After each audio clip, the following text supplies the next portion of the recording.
Simula pa po noon dalagat binata ang mga magulang niya, sir.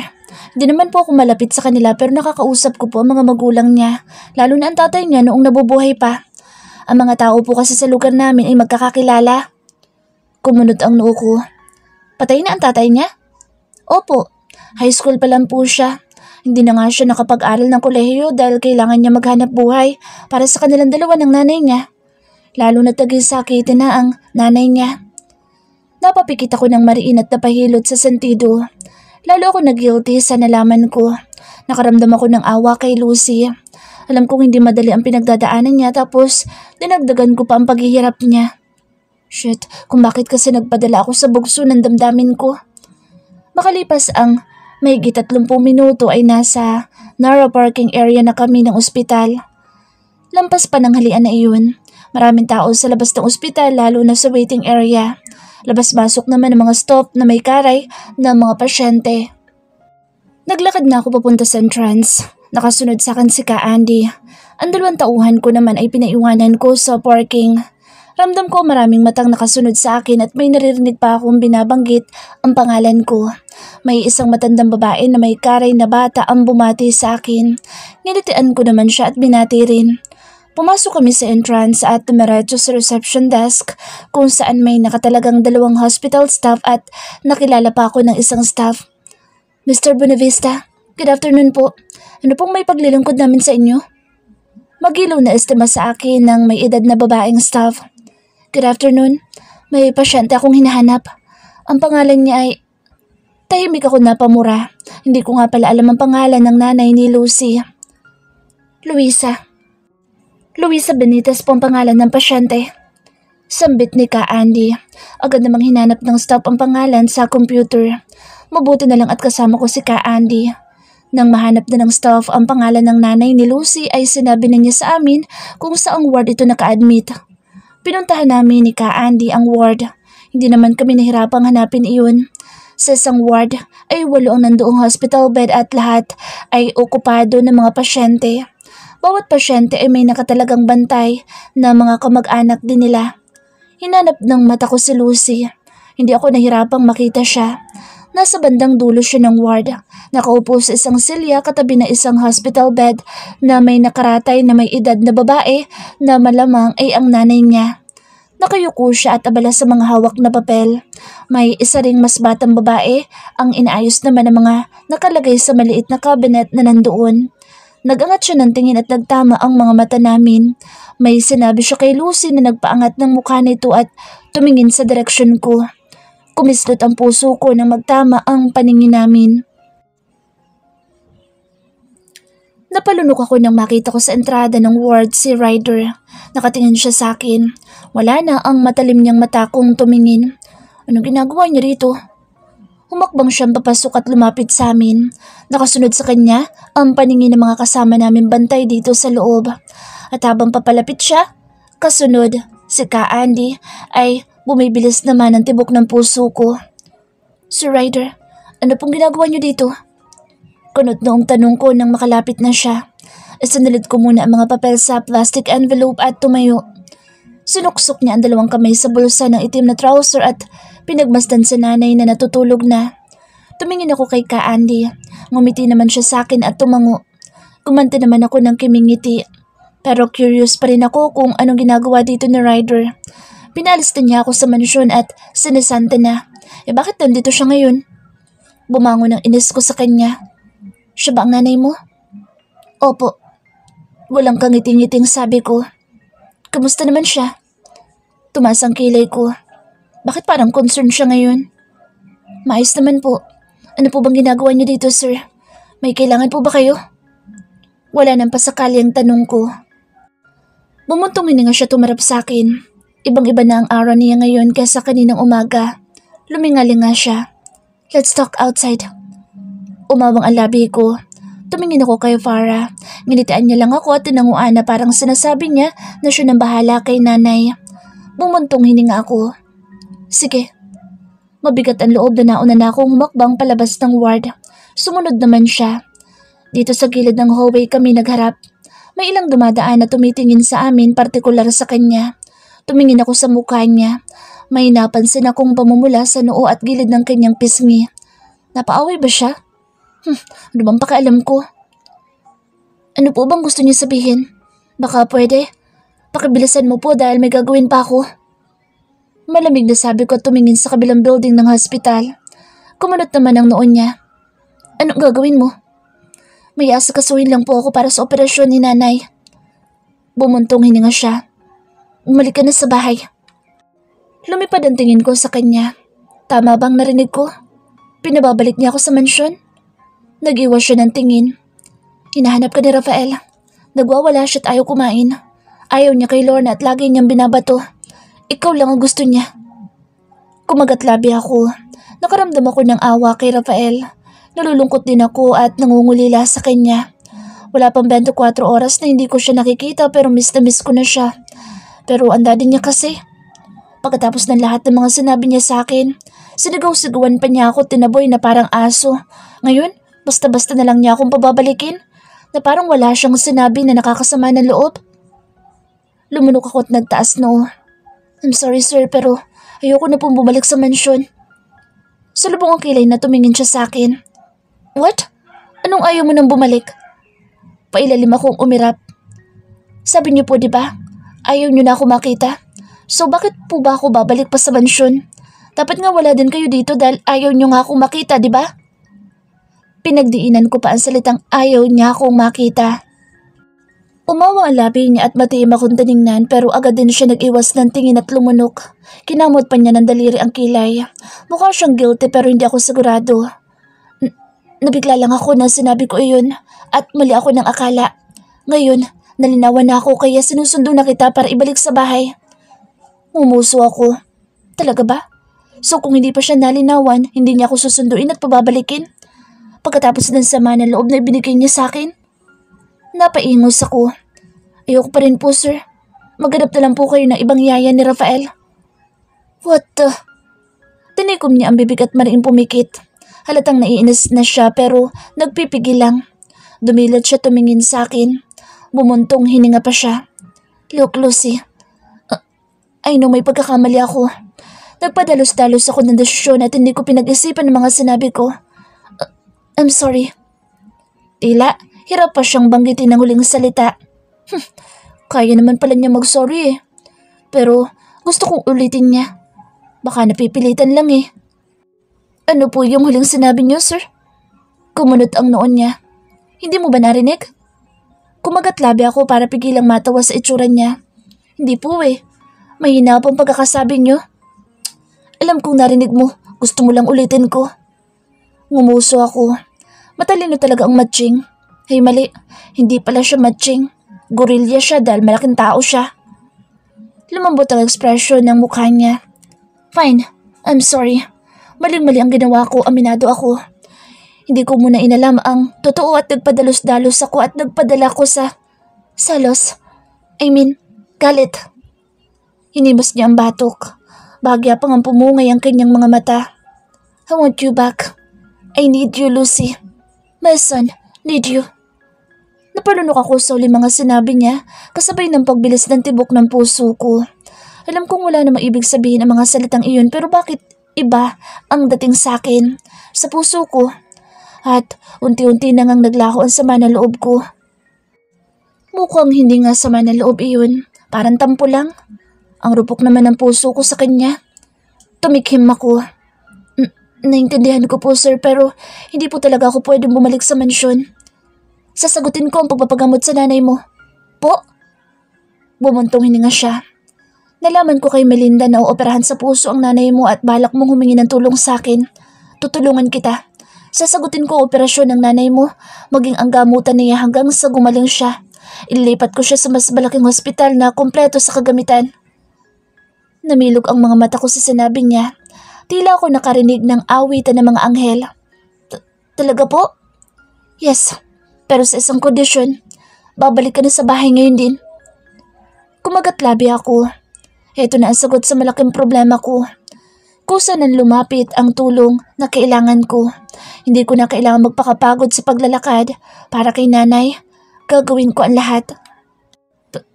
Pero paano po si nanay, sir? Kailangan niya po ako ngayon. Ayoko rin naman po siyang iwan. Sa ganitong kalagayan ni Nana ay kailangan niya ako. Bumuntong hininga siya. Naiintindihan ko, Lucy, pero pwede bang umuwi ka muna sa bahay saglit para kay Rafael? Panay ka sa antawag at hanap niya sa'yo. Nagwala pa siya kanina at ayaw kumain. Nangako ako sa kanya na ibabalik ka sa bahay. Ako naman ang napabuntong hininga at tumango. Basta po, sir, tulungan niyo po ang nanay ko. Gusto ko pong gumaling siya at makasama pa ng matagal. Tumango siya at ngumiti. May isang salita ako, Lucy. Nag-excuse na muna ako sa kanya at bumalik sa ward. Tulog pa rin si nanay. Kinausap ko si Farah na aalis ako saglit. Ibinilin ko muna sa kanya si nanay at kung may emergency ay tawagan agad ako. Dinampat ko ang slim bag ko at sinukbit sa balikat. Lumabas ako sa ward at sumama na kay Ryder pabalik sa mansyon.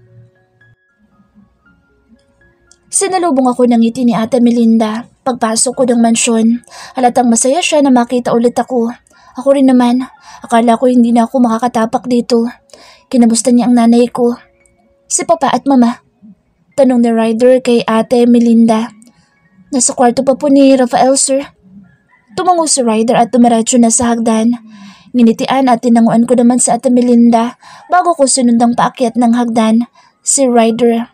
Binuksan niya ang pinto ng kwarto ni Rafael. Nasa loob nga si Sir Ramon na nakaupo sa single sofa at nagsa-cellphone. Si Ma'am Josie naman ay kandong-kandong si Rafael na tutok naman ang mata sa hawak na laruan. Nakaramdam ako ng kurot sa puso sa awa kay Rafael. Ang itsura niya kasi parang gaya noong una ko siyang nakita. Para siyang may sariling mundo. Tumingin sa amin si Sir Ramon na siyang unang nakapansin sa amin. Oh, nandiyan na pala kayo. Sambit ni Sir Ramon na tumingin pa sa akin. Ngumiti naman ako at bagyang yumukod. Good afternoon po, Sir Ramon. Doon lang din bumaling sa amin si Ma'am Josie. Binati ko din siya. Nag-angat naman ang mukha si Rafael at tumingin sa akin. Nagliwanag ang mukha niya at tumayo sa kandungan ni Ma'am Josie at mabilis na bumaba ng kama. Tumakbo siyang palapit sa akin sabay yakap sa hita ko at umiyak. Binuhat ko naman siya at nagulat ako sa itinawag niya sa akin. Mommy? Mommy? Paulit-ulit na sambit niya at yumakap sa leg ko ng mahigpit. Tila hinihiwa ang puso ko sa iyak ni Rafael at sa tawag niya sa akin. Tumingin ako kay Ryder, Sir Ramon at Ma'am Josie na mga nakaawang ang mga bibig habang nakatingin sa amin ni Rafael. Mommy? Umiiyak na sambit pa rin ni Rafael. Lumunok ako. Tana, Rafael. Dito na si Yaya Lucy. Hinimas-himas ko ang likod niya. Unti-unti naman siyang tumahan pero mahigpit pa rin ang yakap sa leeg ko. Nag-angat siya ng muka at tumingin sa akin. Ngumuso siya at pinahid ng braso ang luha sa mata. Tila naman dinudurog ang puso ko sa itsura niya. Itinaas ko ang kamay at pinalis ang luha niya sa pisngi. Mommy? Malambing na tawag niya sa akin. Parang may mainit na kamay ang humahaplo sa puso ko sa tuwing tatawagin niya akong mommy. Nandito na si Yaya Lucy. Huwag ka nang umiyak. Good boy si Rafael, di ba? Tumango-tango siya. Yes, mommy. Umawang ang labi ko. Talagang mommy ang itinatawag niya sa akin. Nag-aalalang tumingin ako kay Ryder at sa mag-asawa. Wala namang pagtutol na reaksyon sa kanilang mga muka. Si Ryder ay titig na titig lang sa akin habang si Ma'am Josie naman ay tila naiiyak pa at ngumiti sa akin. Hindi humiwalay sa akin si Rafael at ayaw ding magpababa kahit ngawit na ako. Maigpit ang yakap niya sa akin at nakahilig sa balikat ko. Ramdam ko ang takot niyang malayo sa akin. Rafael, baba muna ikaw. Nangangawit na si Yaya Lucy. No! Protesta niya at lalong humigpit ang yakap. Napabuntong hininga na lamang ako. Tumayo naman sa kama si Ma'am Josie. Dito na lang kayo, Lucy. Ngumiti ako sa butihing ginang at lumapit sa kama.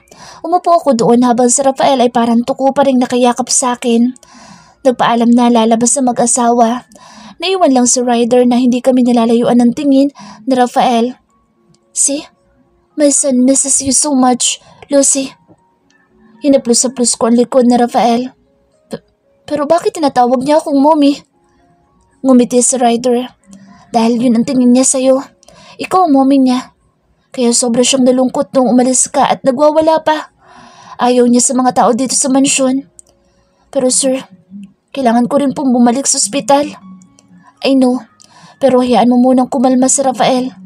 Ikaw lang ang nakakapagpakalma sa kanya. Sa'yo lang siya nakikinig. Tumangutango naman ako. Nagpaalam naman si Ryder na lalabas at may tatawagan daw siya para i-transfer na sa ibang ospital si nanay.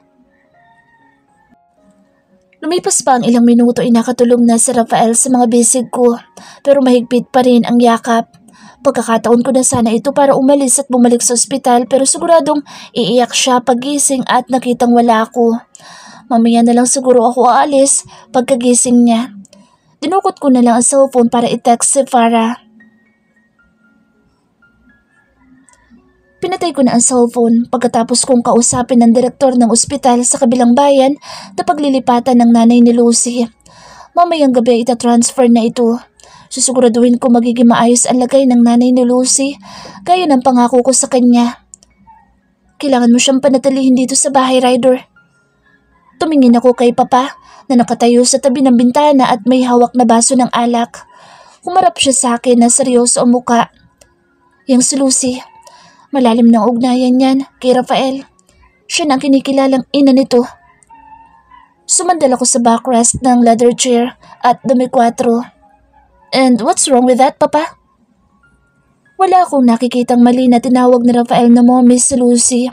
Pero nasurpresa ako kanina na bigla niyang tawaging mommy si Lucy.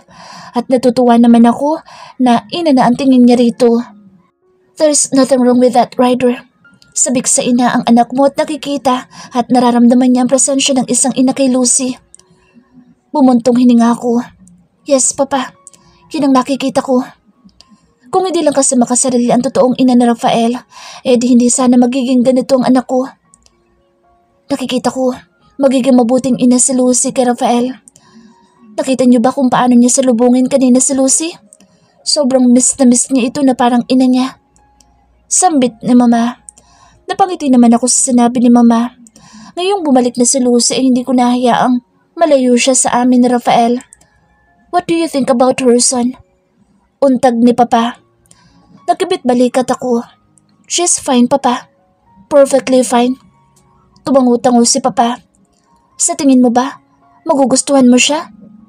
Kumunot ang noo ko sa tinanong ni Papa. What do you mean, Papa? I mean, maganda si Lucy. Mas maganda pa sa mga babae mo. Pasensyosa din siya. Mabait siya lalo na sa anak mo. I want her for you, son. Nasurpresa ako sa sinabi ni Papa. Hindi ko inaasahan na sasabihin niya iyon. Ano bang pinagsasabi mo dyan, Ramon?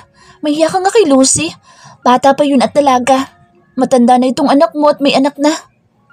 Saway ni Mama kay Papa. Napasamangat ako sa sinabi ni Mama. Naman, makamatanda ka naman sa akin. O bakit? Totoo naman, di ba? 37 ka na. Hindi na lang ako sumagot pa. Ano bang masama doon? Hindi naman hadlang ang edad sa isang relasyon. At isa pa, mas mapapaganda ang buhay ni Lucy kung ito si Ryder ang mapapangasawa niya. Ngumisi ako. Sa lahat ng mga sinabi ni Papa sa buong buhay ko, ngayon lang ako sasang-ayon sa kanya at hindi siya ko kontrahin. Ito ang pinakamagandang sinabi niya sa buong buhay ko. Nahihibang ka na ba, Ramon? Alam mo ba sinasabi mo? Gusto mong mapangasawa ni Ryder si Lucy para lang may ina ng matatawag si Rafael? Hindi ba parang unfair naman kay Lucy yun? Sino pang babae ang kaya magpakaina kay Rafael? Ang nanay nga niya iniwan siya sanggol pa lang. Wala rin nagtatagal na mga yaya sa kanya. Ang mga babae naman ng anak mo ay walang interes maging ina ni Rafael dahil ang gusto lang nila ay itong anak mo. Si Lucy lang ang babaeng nakikita kong kaya magpakaina kay Rafael. Bumaling sa akin si Papa. Tigilan mo na pakikipagkita mo sa mga kung sino-sinong babae. Ryder, ligawan mo si Lucy. Make her your wife. Ramon! Pumuntong hininga ako at nagsali ng alak sa sarili kong baso. Tinampot ko ito at sinimsim. Hindi mo na ako kailangang utusan, Papa. Liligawan ko si Lucy and I will make her mine. Mine alone. Hayag ko, sabay lagok ng alak sa baso. Ay, bahala na nga kayong mag-ama. Basta masasabi ko lang, Kung seryoso ka talaga sa kanya, tigilan mo ng pambababae, Ryder. Baling sa akin ni Mama. I know, Ma. Makalipas ang ilang araw, matagumpay ang naging operasyon ni Nanay at stable na ang kanyang kalagayan. Wala na akong ibang pinoproblema kundi ang pagpapagaling na lang ni Nanay. Gaya ng ipinangako ni Ryder ay sinagot nga niya ang lahat ng gastusin. Wala akong inilabas ni singkunduling. Pribado pa ang kwarto ni Nanay at may aircon kaya si Farah ay gustong-gusto magbantay. Marami din kasing pagkain, mga dala ni Joy, nila Rico at ni Tita Ellen. Si Ryder ay personal nang nakilala ni Nanay. Buong pusong nagpasalamat si Nanay sa kanya. Mabait naman at magalang ang pakikisama niya kay Nanay. Anak, ano sabi ng doktor? Kailan daw ako lalabas? Tanong ni Nanay. Nag-angat ako ng tingin mula sa pagtutupi ng mga damit niya. Sa 1 linggo pa po, Nay. May inoobserbahan pa po kasi sa puso niyo na bagong opera. Kaya dapat magpalakas pa po kayo. Huwag po kayo masyado mag-iisip. Noon kasing ililipat siya ng ospital ay nagtatanong siya kung bakit. Sinabi ko naman sa kanya na kailangan siya operahan sa puso. Namroblema din siya kung saan kukuha ng pampaopera. Gusto pa nga niya umuwi na lang siya pero sinabi ko naman sa kanya na may sasagot sa pampaopera niya. Gusto ko na ngang umuwi at tanggalin na itong swero. Nababagot na ako dito sa ospital, anak. Sambit ni Nanay. Alam ko po, Nay, pero kontentiis na lang po at lalabas na rin kayo. Ngumiti siya sa akin. Salamat anak ha, at pasensya na't nagkaroon ka ng nanay na sakitin katulad ko. Wala po yun, Nay. Siyempre po nanay ko kayo at mahal na mahal ko kayo kaya gagawin ko ang lahat para sa inyo. Ayoko pong mawala ng nanay kaya pagpagaling po kayo. Oo anak, magpapagaling ako para sa'yo. Yan, ganyan po dapat. Fighting lang. Sabay pa kaming tumawang mag-ina. Siya nga pala anak, mabait pala talaga ang anak ni Governor Ramon ano? Abay, hindi biro na sinagot niyang operasyon ko, pati ang gamutan ko. Hindi ako magsasawang magpasalamat sa kanya. Kapag ako gumaling na at nakauwi, ay gagawa ko siya ng espesyal kong suman. Napangiti ako sa sinabi ni Nanay. Oo na, tatanggapin ko ng may kabaitan ding taglay si Ryder. Basta wala lang siyang sumpong. Para rin kasi siyang si Rafael. Ang kaiban lang, cute si Rafael at madaling mauto. Siya, well, guwapo lang at nakakatunaw tumingin. Pagsapit ng 6:30 ng gabi ay pinakain ko na si Nanay. Marami siyang nakain, pati prutas. Maya-maya ay sabay-sabay na dumating si Joy, Farah at sila Rico. Si Farah kasi ang bantay sa gabi. Ako naman ay uuwi sa mansyon dahil ayaw matulog ni Rafael na hindi ako ang katabi. Babalik na lang ako bukas ng umaga. Pinapakausapan ko naman si Rafael kapag aalis ako at ibibilin siya saglit kay Lorna. Nakikinig naman siya at nakakaintindi. Yun nga lang ay mommy na talaga ang tawag niya sa akin. Hinayaan ko na lang. Masarap din naman sa pakiramdam na tinatawag niya akong mommy. Maingay sa kwarto dahil sa mga kwento ni na Rico at mga jokes ng mga barkada niya. Tawa naman ng tawa si Nanay pero mas interesado yata siyang makinig sa baong chismis ni Joy. Yung anak daw ng kapitbahay namin ay kabit. Diyan sila nagkakasundo ni Joy sa chismis. Natigil lang ang paghuhuntahan namin nang bumukas ang pinto at iniluwa si Ryder. May dala siyang isang basket ng prutas. Iginala niya ang mata sa loob ng kwarto. Nagtama ang mata namin. Kiming-nginitaan ko siya. Ngumiti rin siya pero agad nabura ang ngiti niya nang dumako ang kanyang mata kay Rico. Nagsalubong ang kilay niya at bahagyang tumalim ang tingin. Naalarma naman ako. Bakit may ginawa ba sa kanya si Rico? Magandang gabi po, Sir Ryder. Napadalaw po kayo. Nakangiting bati ni Nanay. Ngumiti naman si Ryder at tuluyan ang pumasok sa kwarto. Lumapit naman ako at kinuha ang basket ng prutas. Salamat, anas ko. You're welcome. Umiti siya sa akin na ikinainit ng mukha ko.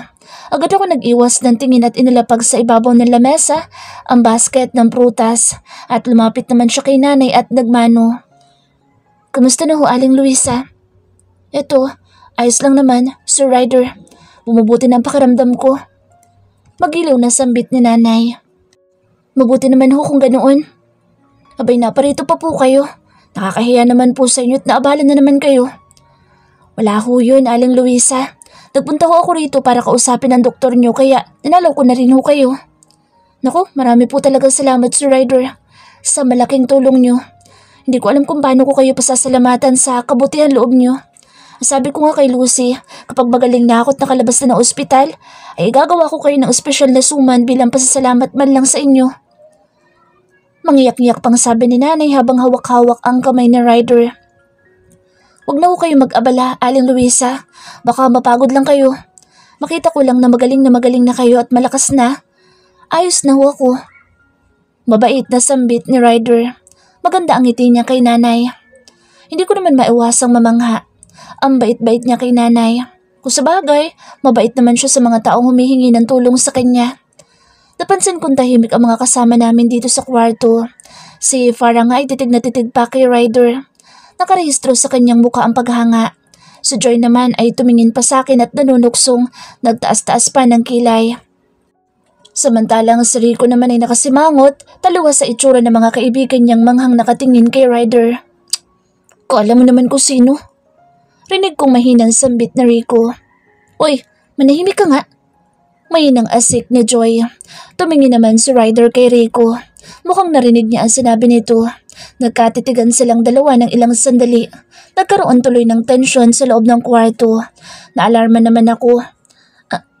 Ano sir? Pauwi na rin po pala ako sa mansyon. Nautal na sambit ko para putulin ang tensyon. Tumingin naman sa akin si Ryder. Napalunok naman ako sa lagkit ng tingin niya sa akin. Sumabay ka na sa akin? Opo. Natatarantang dinampot ko ang slim bag ko. Nagpaalam na ako kay nanay at nagbilin kay Farah. Nagpaalam na rin ako kina Joy at kina Rico. Pagdating namin sa parking lot ay nagtaka pa ako kung bakit wala ibang kasama si Ryder. Pinagbuksan pa niya ako ng pinto ng kotse sa unahan. Umikot naman siya at sumakay sa driver's seat. Kayo lang po mag-isa? Tanong ko na maikabit na ang seatbelt. Tumingin naman siya sa akin at ngumiti. Yes? Bahagi akong umuso. Ngayon ko lang siya nakitang bumiyahe mag-isa at magdodrive pa. Nasaan si Ka Andy? Nasa barracks, namamahinga na. Si Gerald? Tumingin siya sa akin at bahagyang tumalim ang mata. Bakit mo siya hinahanap? Napalunok ako. Bakit, may mali ba? Wala naman po. Curious lang ako kung bakit mag-isa lang kayo at walang driver. Bumuntong hininga siya at pinaandar na ang makina ng kotse at binanobra na palabas ng parking area. Namiss ko lang bumiyahing mag-isa. Saad niya. Tumangutango naman ako. Hindi na ako nagkomento pa at nanahimik na lang. Ngayong kaming dalawa lang nasa loob ng sakyan ay malakas na malakas ang kabog ng dibdib ko. Naamoy ko pa ang pabango niyang gamit na lalaking-lalaki ang amoy at kay sarap sa ilong. Pasimple ko pa siyang pinagmamasdan. Relax na relax siyang nakaupo sa driver's seat at smooth na iniikot ang manibela. Mabilis naman ako nag-iwas ng tingin nang gumawi ang mata niya sa akin. Nagkunwari akong busy sa pagtingin sa labas ng bintana. Anyway, kaano-ano mo ba yung lalaki kanina? Kunot noong tumingin ako sa kanya. Sino po lalaki, sir? Pumuntong hininga siya at bahagya pang sumimangot. Yung lalaki sa loob ng kwarto ng nanay mo, yung masama ako makatingin. Umawang ang labi ko. Si Rico ang tinutukoy niya. Si Rico, kaibigan ko po siya. Kaibigan ha? Mukhang hindi naman kaibigan ang tingin niya sa'yo. Sarkastikong sabi niya. Ngumuso ako. Magkaibigan lang po talaga kami pero naliligaw din po siya sa akin. Ngumisi siya pero ang ngisi niya ay tila naiinis. Humigpit din ang hawak niya sa manibela. Sabi na Mahinang sabi niya. Bakit po sir? May problema po ba? Tumingin siya sa akin. Meron. Tumahip naman ang kaba sa dibdib ko. Ano pong problema? Ang problema, ayoko magpaligaw ka. Hindi ka pwede magpaligaw. Kumunot ang noo ko. Bakit po? Naging mapungay na ang mata niya nang muling tumingin sa akin. Dahil ako lang ang pwede maligaw sa'yo. Liligawan kita, Lucy. Po? Umawang ang labi ko sa sinabi ni Ryder. Nabibingi na yata ako at baka mali lang ang narinig ko. Ano po sabi niyo, sir? Lumungon siya sa akin at ngumiti. Matamis ang ngiti niya at mapungay ang mga mata na malagkit kung tumingin. Ang sabi ko, liligawan kita. Lalong nagwala ang puso ko at hindi magkamayaw sa pagtibok ng mabilis. Liligawan daw niya ako? Seryoso ba siya? Sigurado po ba kayo, sir, sa sinasabi niyo? Yes, sweetie. Nahigit ko ang hininga sa tinawag niya sa akin. Tinawag niya ako, sweetie. Totoo kaya o pinagtitripan lang ako nitong amo kong mainitin ang ulo? Imposible ito. Baka nananaginip lang ako. Tumawa ako. Oo nga, pinagtitripan lang niya ako. Imposible ang sinasabi niya eh. Hindi ang kagaya niyang kilalang taon na sa mataas na antas ng pamumuhay ang maliligaw sa isang kagaya kong simpleng mamamayan lang. Nagbibiro lang siya. Nagsalubong ang kilay niya at matalim na tumingin sa akin. Ano nakakatawa? Tumigil ako sa pagtawa at inayos ang mukha. Tumikim ako. Kayo sir, ano nakakatawa sa akin? Yung sinabi niyo po naliligawan niyo ako. Nakakatawa po yung joke niyo. Lalong sumama ang timpla ng mukha niya. Mukha ba ako nagjo-joke? Ngumuwi ako. Mukha mainit na naman ang ulo niya. Hindi po ba? Of course not. Naumid ang dila ko. Napalunok ako dahil mukhang bad trip na siya. Di daw siya nagjo-joke sa sinabi niya. Ibig sabihin totoo? Bumuntong hininga na naman ako at inayos ang mukha. Muli siyang tumingin sa akin na kalmado na. Seryoso ako sa sinasabi ko. Naliligawan kita, Lucy. Hindi ako nagbibiro. Kumagat labi ako. Seryoso nga siya. Hindi ko naman alam kung anong mararamdaman ko. Matutuwa ba ako? Matatakot? Oo, crush ko siya pero wala naman sa pangarap ko na ligawan niya ako dahil hindi naman ako ambisyosa. Bakit niyo ba ako gustong ligawan, sir? Nauutal na tanong ko. Tumingin siya sa akin. Nakangiti na ulit siya at mapungay ulit ang mga mata. Dahil gusto kita. Diretsahang sabi niya. Lalo lang lumakas ang kabog ng dibdib ko at halos lumabas na ito sa ribcage. Gusto niyo po ako? Bakit? Naguguluhang tanong ko.